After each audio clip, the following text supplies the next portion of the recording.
much, everyone, and especially thanks to NESC for giving the opportunity to the European Commission to come and present what are our plans, what we have prepared concerning the circular economy.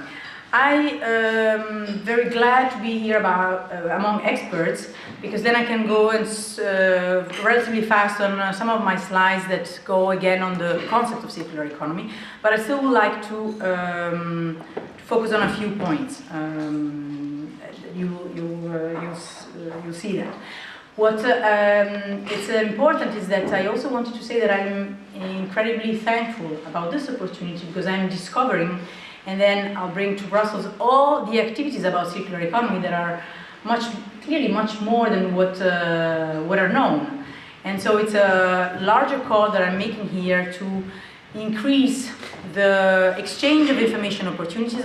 You'll hear towards the end what we are planning in Brussels for this type of stakeholders engagement and share of best practices, but for some reasons, and maybe it's partially the fault of the thematic contractors that we hire, I don't know, but we're not reaching out so much to the broader variety of countries that we have in the EU to have all this information. So thank you very much for this event, and thank you very much for your report. So,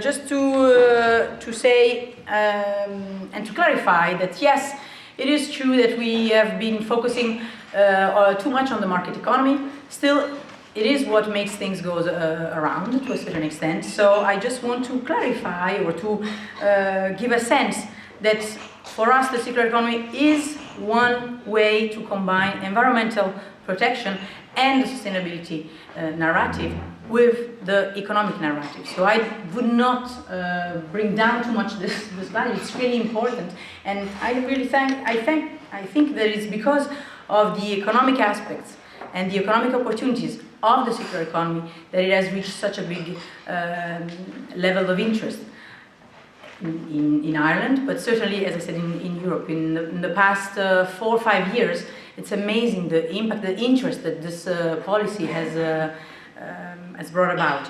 It is the top priority of this Commission, which was not at all a given when this Commission came into office, for those of you who follows the European affairs.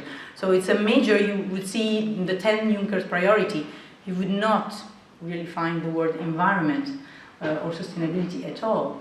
But it's almost magic how policy can really change, and in this way I want to bring a positive message of behavioral change, that even if it takes time, in this case, in a matter of a year, we really saw an enormous behavior change in the policy making. So I wanted to be a little bit, share this enthusiasm with you in positive. To the point that, of course, for the Commission's first priority, bringing jobs and growth to the continent, and let me say to the world, because it is the circular economy package that I'll be presenting afterwards, we consider it as the response of the European Union as a continent to the challenges of the Sustainable Development Goals. There are some of those that are clearly addressed. I'm thinking about goal number 12 on responsible consumption and production, but you see there are others. So this is how we would like you to see. It's not just a European project, it's something that as a union we are trying to pull together all the strength, all the best practices, all the great successes, and then try to have an impact at a global level.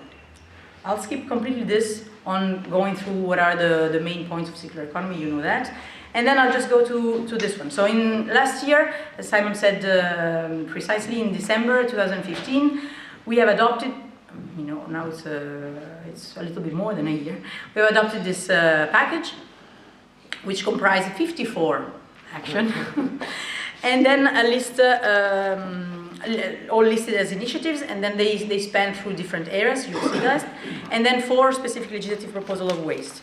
Now, where are we now? 1 year after, we have adopted at the end of January a report that lists all the actions that were adopted in 2016. Just to give you an idea, this is the list that you see. With the colors, it helps. Guess what? The green ones are the ones that have been adopted or we started working on. The yellow are the ones that are going to be very soon released. And then the white ones, there are still some. It does not mean that we are not working on them. Simply, we have set up actions towards the end of this commission. So we have established action for 2018-19, let's say, even if, of course, this commission ends in 20, but some of the legislative initiatives, of course, needs to start earlier, so the end point is 2019 for seeing some of these initiatives coming to life. What we have adopted at the same time, at the end of January, are two other initiatives: a communication on waste to energy that indicates or provides some guidance on the conditions for recovering energy from waste. So it's clearly the incineration aspects. I think this is, we like to see it as an encouragement, not necessarily to burn waste, but to stress that it needs to happen by respecting the waste hierarchy. So clearly, it's not the first option.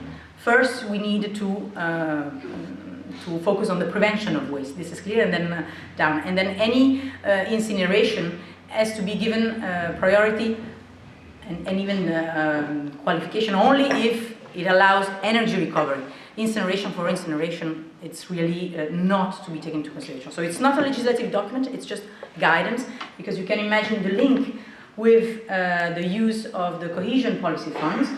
A lot of public authorities, regional authorities are asking for guidance, and then you can imagine that the cohesion policy funds are used for investment, large investments, like incinerators, for example. So there is a big cooperation that we are establishing inside the Commission with the department managing the relationship with the regional authorities for the cohesion policy funds, precisely to give the right signals about using waste to energy.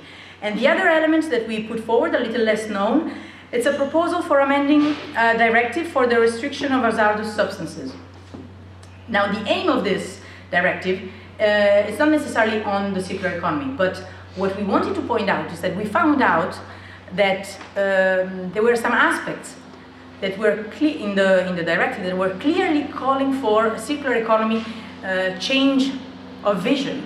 So if the amendments were going like this, some hospitals, for example, would have not been able to repair the expensive machines for imaging, for example, because of lack of availability of spare parts, because of the existence of some hazardous substances. They would have been taken out of the market.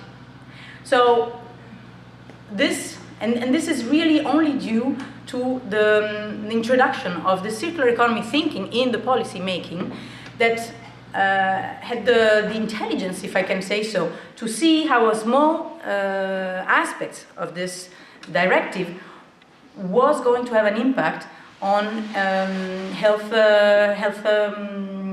businesses, and then a budget of large community hospitals, for example. So sometimes I think also at the level of the commissions, we don't realize the impact of the positive impact of small actions that are taken with an objective, with that is on one sector, but that has an impact on others. And this is precisely what we want to do and we want to put forward with the circular economy. I heard before, of course, the holistic approach that is needed.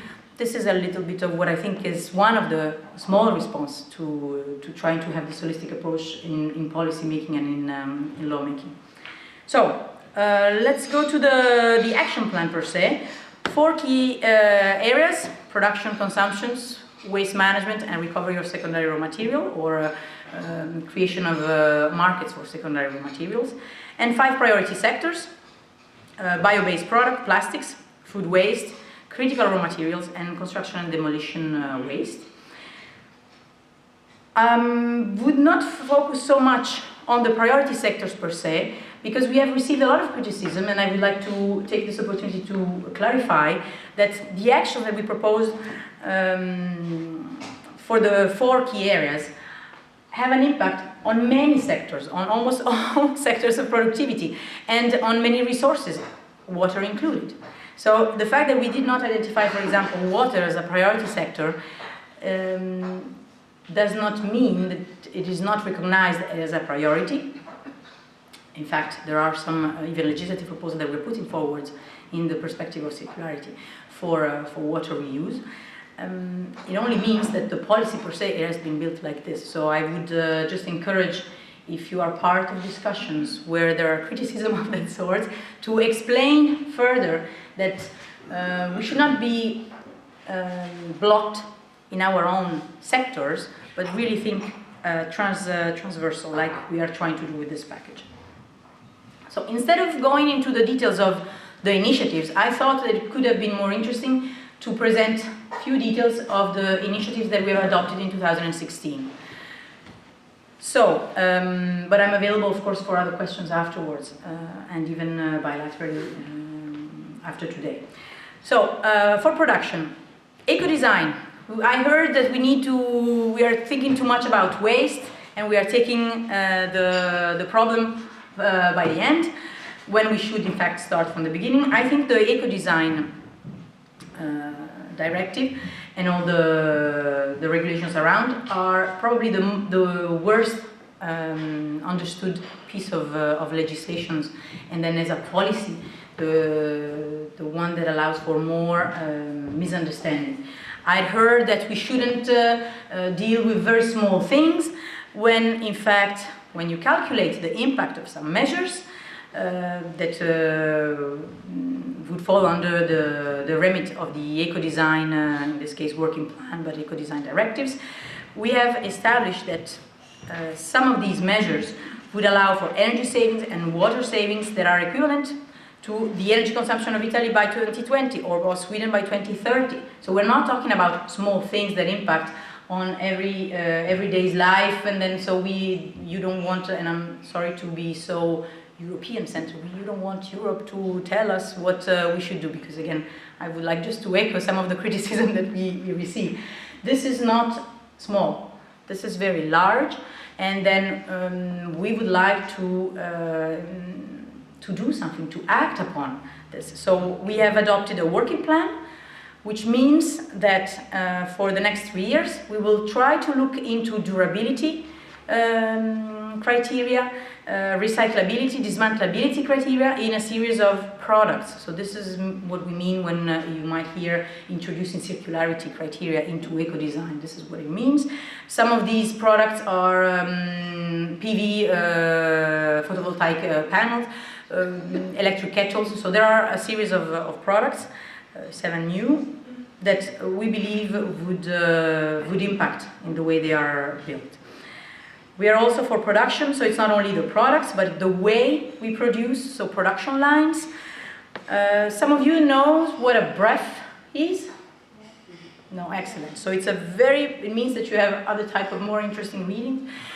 Very heavy technical documents, several hundred pages, that summarize, indicate what are the best available techniques, some of the functions, technical functions for plants, for example. It's an exercise that is built within the Industrial Emission Directive. So it's documents that indicates to governments which techniques are available and which performances should be included when giving licenses to production plants, in short. And again, we are building, and then we have released a couple of those in 2016, and then we will continue to do that, introducing, just with the same concept of the eco-design, durability and reuse of, for example, of water, or criteria of capacity of reusing water in some of this best available techniques document.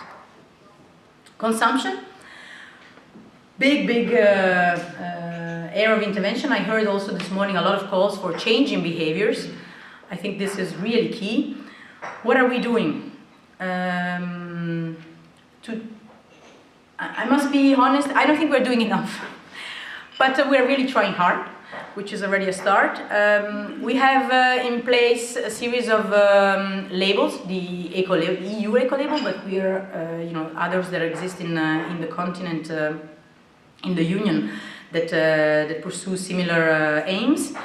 We are developing a product environmental footprint scheme. It's a methodology to calculate, so it's not another label, it's just a methodology that would help and would underpin the work of many other labels, hopefully. EMAS, eco-audit and management schemes, so to engage producers and then organizations in improving their own performances of how plants delivers. And I think the example that we heard this morning was going a little bit along that line, I think. And for example, we have a champion of eco-management is Werner and Merch. It's a company, it's a German company that has decided to reuse. They produce detergents. So main ingredient of the detergent is water. So they were getting the virgin water for their own product, but they were also using water for their own heating system of the plant. Well, they decided to look at how to cut that water amount by reusing the water of the heating system, and then after treatment, of course, as a secondary material for their own detergents. And then, of course, they cut the cost, you can imagine. So we are also encouraging public authorities to go green with actions on green public procurement. I'll go very, very fast because I don't have the time to say all that I wish to say. The legislative proposal on waste, we put forward several targets. It is under discussion between the Parliament and the Council. Just to give you a few elements, the Parliament has asked for more ambition, and the Council is asking for less. So for the representative of the government in the room, you know where to stand. I said I would be brief. Secondary raw materials, developing markets for these materials. They not only need to have a good quality, but they also have to have a competitive price. We are developing a proposal for using fertilizers, so bringing the organic fertilizers at the same level in the market that the traditional fertilizers with a CE marking. And then we are putting forward water reuse proposal, legislative proposals. And in the past we have proposed some water reuse guidance for water management authorities. Again, the BREFs. I wanted to give you elements of what is coming next, but I don't have the time. So I'll just, you'll have the slides. I'll basically say which are the key deliverables for next year, and I'll invite everyone to come and ask me more details bilaterally. So, proposal for water reuse, an interface between chemicals, product and waste legislations. A lot of issues are on insufficient information of the substances in the products. How do we know what's in a product, especially from imported goods? And then how products cease to be waste and can become again a raw material. The big deliverable is the plastic strategy. And then a monitoring framework with statistical aspects and a set of indicators. You understand that any policies needs to trace the effect and where is, in this case, the economy going? Are we going circular or not? So we're setting up a monitoring framework for that. Other elements for innovations, this I will not have the time, and then the investment and funds, please ask me afterwards.